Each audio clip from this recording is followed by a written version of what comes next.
Good morning everyone. So properties of elements in periods and groups.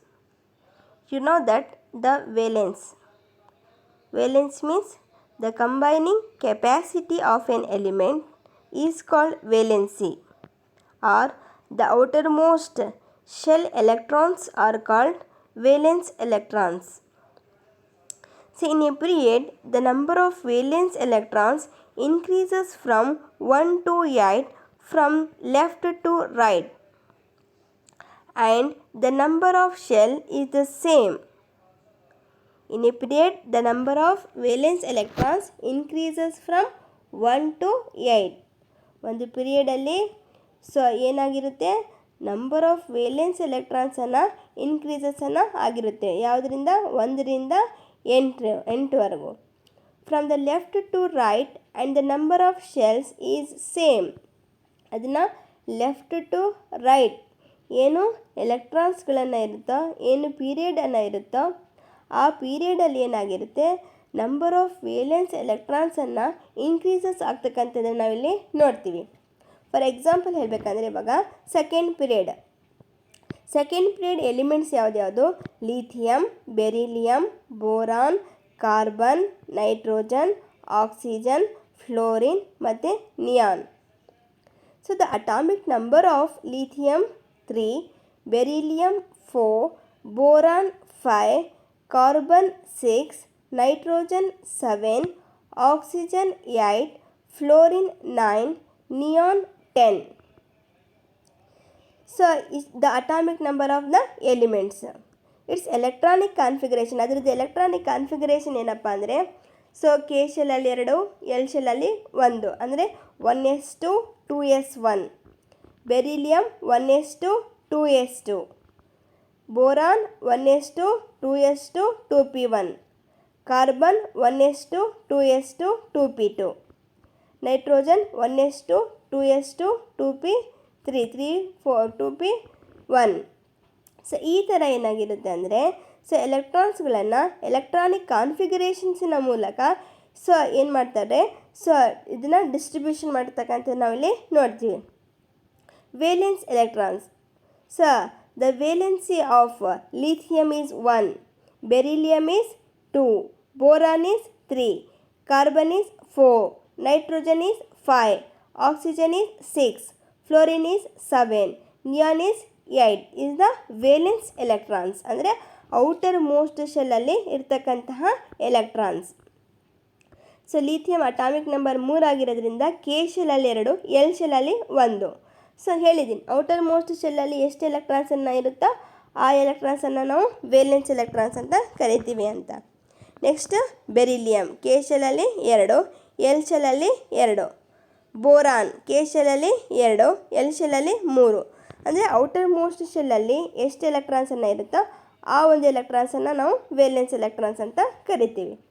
ಮತ್ತು shells ಯಾವುದು? ಎಲ್ಲವೂ ಕೂಡ ಏನಾಗಿರ್ತವೆ, 2ನೆಯ ಶೆಲ್ಲಲ್ಲಿ ಎಂಡ್ ಆಗ್ತಕ್ಕಂಥದ್ದು ನಾವಿಲ್ಲಿ ನೋಡ್ತೀವಿ. ಸೊ ಎಲ್ಲವೂ lithium, beryllium, boron, carbon, nitrogen, oxygen, fluorine ಮತ್ತು ನಿಯಾನನ್ನು ಎಲ್ ಶೆಲ್ಲಲ್ಲಿ ಎಂಡ್ ಆಗ್ತಕ್ಕಂಥ ನಾವಿಲ್ಲಿ ನೋಡ್ತೀವಿ. So in a group the number of valent electrons is same for all the elements. So ಎಲ್ಲ ಎಲಿಮೆಂಟ್ಸಲ್ಲಿ So in a group, the number of valence electrons is same for all the elements. ಎಲ್ಲ elements ಕೂಡ ಏನಾಗಿರುತ್ತೆ, valence ಎಲೆಕ್ಟ್ರಾನ್ಸ್ಗಳನ್ನು ಒಂದು group ಇದೆಯಪ್ಪ ಅಂದರೆ ಆ ಗ್ರೂಪಲ್ಲಿ ವೇಲೆನ್ಸ್ ಎಲೆಕ್ಟ್ರಾನ್ಸ್ಗಳನ್ನು ಏನಾಗಿರುತ್ತವೆ, ಸೇಮ್ ಆಗಿರುತ್ತೆ ಅಂತ ಹೇಳಿದ್ದಾರೆ. But the number of shells increases from top to bottom. ಆದರೆ ಟಾಪ್ ಟು ಬಾಟಮ್ ಏನು ನಂಬರ್ ಆಫ್ ಶೆಲ್ಸನ್ನು ಇದೆಯೋ ಸೊ ಅದನ್ನೇನಾಗ್ತಿರುತ್ತೆ, ಇನ್ಕ್ರೀಸಸನ್ನು ಆಗ್ತಕ್ಕಂಥ ನಾವಿಲ್ಲಿ ನೋಡ್ತೀವಿ. ಫಾರ್ ಎಕ್ಸಾಂಪಲ್ ಇಲ್ಲಿ ಹೈಡ್ರೋಜನ್, ಲಿಥಿಯಮ್, ಸೋಡಿಯಂ ಮತ್ತು ಪೊಟ್ಯಾಷಿಯಮ್. ಸೊ ಒಂದೇ ಗ್ರೂಪಲ್ಲಿ ಬರ್ತಕ್ಕಂಥದ್ದನ್ನು ನಾವು ನೋಡ್ತೀವಿ. ಸೊ ಇಲ್ಲಿ atomic number, hydrogen atomic number 1, ಅದರದ್ದು ಎಲೆಕ್ಟ್ರಾನಿಕ್ ಕಾನ್ಫಿಗರೇಷನ್ 1, ಅದರದ್ದು ವೇಲೆನ್ಸ್ ಎಲೆಕ್ಟ್ರಾನು ಕೂಡ 1. ಅದು ಯಾವ ಶೆಲ್ಲಲ್ಲಿ ಇರುತ್ತೆ? ಫಸ್ಟ್ ಶೆಲ್ ಕೆ ಶೆಲ್ಲಲ್ಲಿ ಇರುತ್ತೆ. Because the atomic number of hydrogen 1 ಆಗಿರೋದ್ರಿಂದ. ಸೊ ಹಾಗೆಯೇ lithium, the atomic number of lithium ಎಷ್ಟು? 3. ಅದರ ಎಲೆಕ್ಟ್ರಾನಿಕ್ ಕಾನ್ಫಿಗರೇಷನ್ ಏನು? 2 1. ಕೆ ಶೆಲ್ಲಲ್ಲಿ 2, ಎಲ್ ಶೆಲ್ಲಲ್ಲಿ 1. ಅದರ ವೇಲೆನ್ಸ್ ಎಲೆಕ್ಟ್ರಾನ್ಸ್ ಎಷ್ಟು? 1. ಶೆಲ್ ಯಾವ ಶೆಲ್ಲಲ್ಲಿರುತ್ತೆ? ಸೆಕೆಂಡ್ ಶೆಲ್ಲಲ್ಲಿ. ಸೊ ಹೀಗೆ ಸೋಡಿಯಂ ಮತ್ತು ಪೊಟ್ಯಾಷಿಯಮನ್ನು ಒಂದೇ ಗ್ರೂಪಲ್ಲಿದ್ದಾಗ ಅದ್ರೇನಾಗುತ್ತೆ, ಅದರ ವೇಲೆನ್ಸಿ ಕೂಡ ಒಂದೇ ಆಗಿರ್ತಕ್ಕಂಥದ್ದನ್ನು ನಾವು ನೋಡ್ತೀವಿ. ಬಟ್ ಅದೇನಾಗಿರುತ್ತಪ್ಪ ಅಂದರೆ ಟಾಪ್ ಟು ಬಾಟಮ್ ಅದನ್ನೇನಾಗಿರುತ್ತೆ ಇನ್ಕ್ರೀಸಸನ್ನು ಆಗ್ತಾ ಹೋಗ್ತಕ್ಕಂಥದ್ದು ನಾವು ಇಲ್ಲಿ ನೋಡ್ತೀವಿ. ಏನು? ಶೆಲ್ಸ್ಗಳನ್ನು.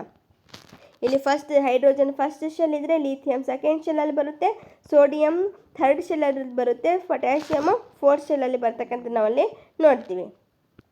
ಸೊ ಹಾಗೆಯೇ ವೇಲೆನ್ಸಿ.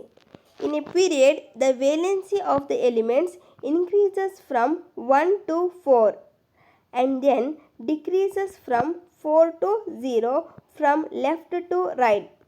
ಸೊ ಒಂದು ಪೀರಿಯಡಲ್ಲಿ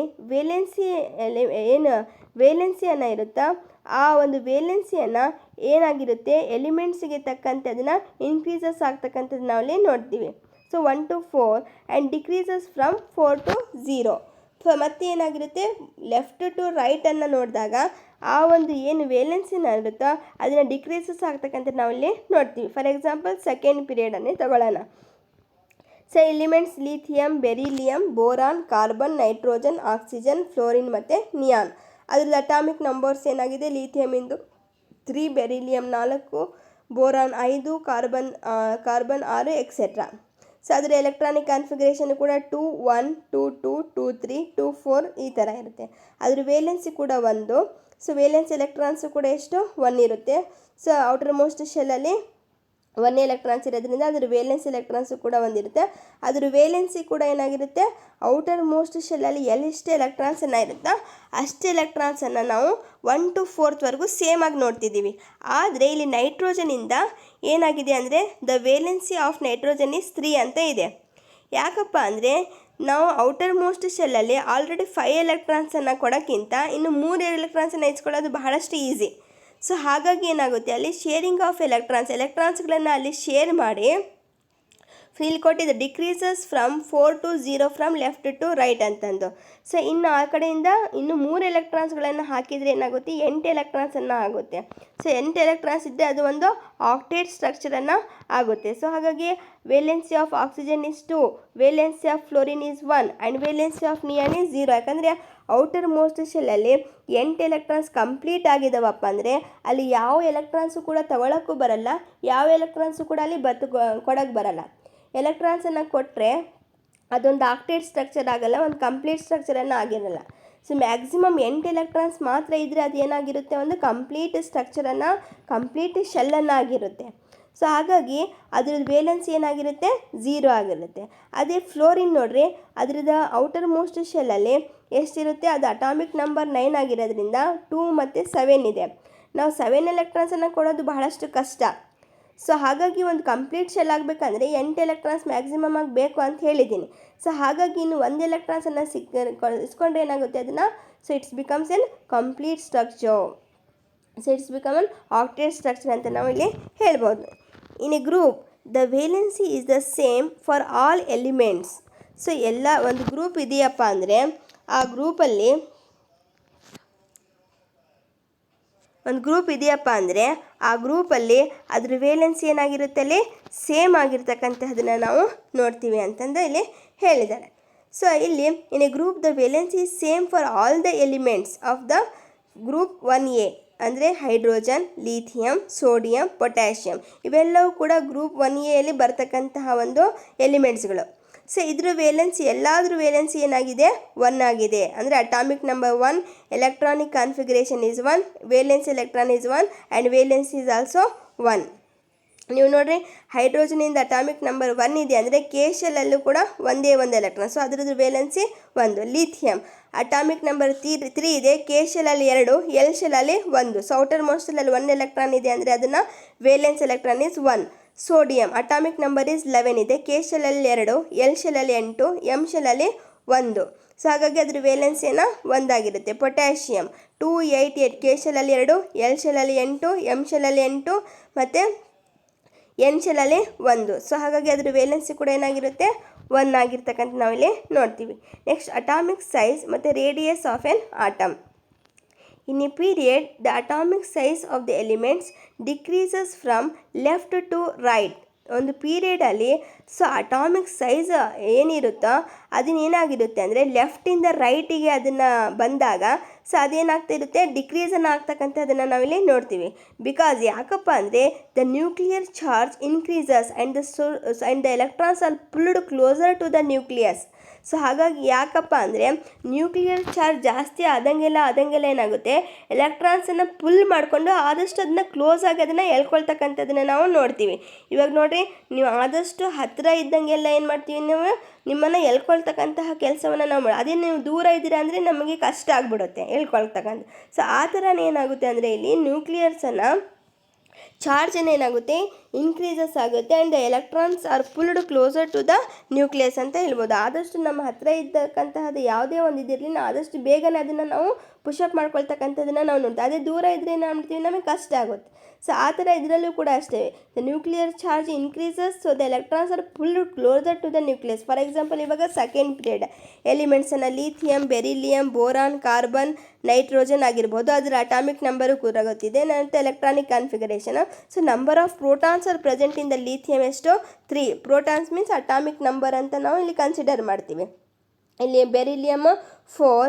ಸೊ ಇಲ್ಲಿ ಏನಾಗಿದೆ ಅಟಾಮಿಕ್ ಸೈಜ್ ಡಿಕ್ರೀಸಸ್, ಇಲ್ಲಿ ಅಟಾಮಿಕ್ ಸೈಜನ್ನು ಡಿಕ್ರೀಸಸ್ ಆಗ್ತಕ್ಕಂಥದ್ದನ್ನು ನಾವಿಲ್ಲಿ ನೋಡ್ತೀವಿ. From the decreases from the left to right. So left to right ಅಂತ ನಾವು ನೋಡಿದಾಗ ಅಲ್ಲಿ ಡಿಕ್ರೀಸಸ್ ಆಗ್ತಕ್ಕಂಥದ್ದು ಅಟಾಮಿಕ್ ಸೈಜನ್ನು ಇಲ್ಲಿ ನಾವು ನೋಡ್ತೀವಿ. So in the group of atomic size of the elements increases from top to bottom, ಟಾಪಿಂದ ಬಾಟಮ್ವರೆಗೆ ಏನಾಗಿರುತ್ತೆ ಅಟಾಮಿಕ್ ಸೈಜನ್ನಲ್ಲಿ ಇನ್ಕ್ರೀಸಸ್ ಆಗ್ತಕ್ಕಂಥದ್ದನ್ನು ನಾವು ನೋಡ್ತೀವಿ. Because the number of shell increases and the distance between the nucleus and the shells also increases.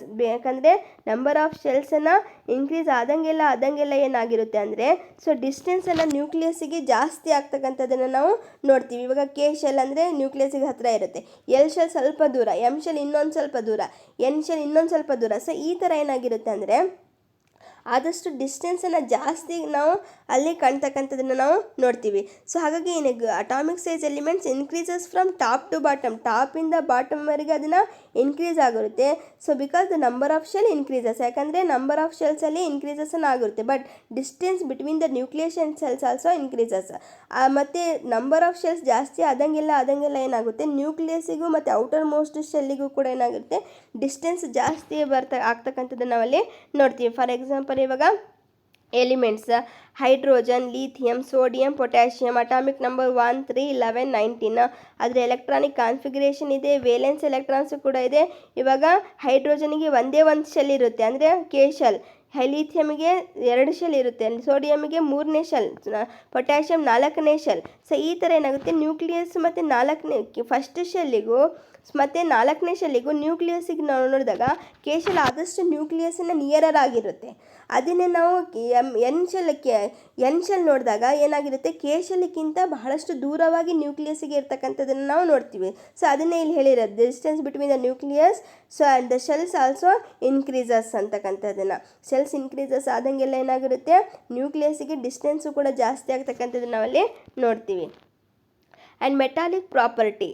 So in a period the metallic property of the elements decreases from left to right. So ಇದ್ರ ಏನು metallic ಪ್ರಾಪರ್ಟಿಯನ್ನು ಇರುತ್ತೋ, metallic ಗುಣವನ್ನು, ಲೋಹ ಗುಣವನ್ನು ಏನಿರುತ್ತೋ ಅದನ್ನೇನಾಗಿರುತ್ತೆ so left to right ಅದನ್ನಲ್ಲಿ ಮೂವ್ ಆದಾಗ ಅಲ್ಲಿ ಡಿಕ್ರೀಸ್ ಆಗ್ತಾ ಹೋಗ್ತಕ್ಕಂಥದ್ದನ್ನು ನಾವಲ್ಲಿ ನೋಡ್ತೀವಿ. ಫಾರ್ ಎಕ್ಸಾಂಪಲ್ ಥರ್ಡ್ ಪೀರಿಯಡ್ ಯಾವುದು sodium, magnesium, aluminium, silicon, phosphorus, sulphur, chlorine, argon. ಕೆಲವೊಂದು ಇದರಲ್ಲಿ ಏನಿದ್ದಾವೆ ಮೆಟಲ್ಸ್ ಮತ್ತು ಮೆಟಲಾಯ್ಡ್ಸ್ ಮತ್ತು ನಾನ್ ಮೆಟಲ್ಸ್. ನಿಮಗೆ ಗೊತ್ತು ಲೋಹಗಳು, ಮೆಟಲ್ಸ್ ಅಂದರೆ ಲೋಹಗಳು, ಮೆಟಲೈಟ್ಸ್ ಅಂದರೆ the metals which contain both the properties of the metals and the non metals. Metals ಮತ್ತು ನಾನ್ ಮೆಟಲ್ಸ್ ಎರಡೂ ಗುಣವನ್ನು ಹೊಂದ್ಕೊಂಡಿರ್ತಕ್ಕಂಥ ವಸ್ತುವನ್ನು ನಾವು ಏನು ಕರಿತೀವಿ ಇಲ್ಲಿ ಮೆಟಲೈಟ್ಸ್ ಅಂತ ಕರಿತೀವಿ. ಆ್ಯಂಡ್ ನಾನ್ ಮೆಟಲ್ಸ್ ಇಲ್ಲಿ ಮೆಟಾಲಿಕ್ ಪ್ರಾಪರ್ಟಿ ಡಿಕ್ರೀಸಸ್ಸನ್ನು ಆಗ್ತಕ್ಕಂಥದ್ದನ್ನು ನಾವಿಲ್ಲಿ ನೋಡ್ತೀವಿ. In a group the metallic property of the elements increases from top to bottom, ಟಾಪಿಂದ ಬಾಟಮಿಗೆ ನಾವು ನೋಡಿದಾಗ ಒಂದು ಗ್ರೂಪಲ್ಲಿ ಏನಾಗಿರುತ್ತೆ ಮೆಟಾಲಿಕ್ ಪ್ರಾಪರ್ಟಿಯನ್ನು ಇನ್ಕ್ರೀಸನ್ನು ಆಗ್ತಕ್ಕಂಥದ್ದನ್ನು ನಾವು ನೋಡ್ತೀವಿ.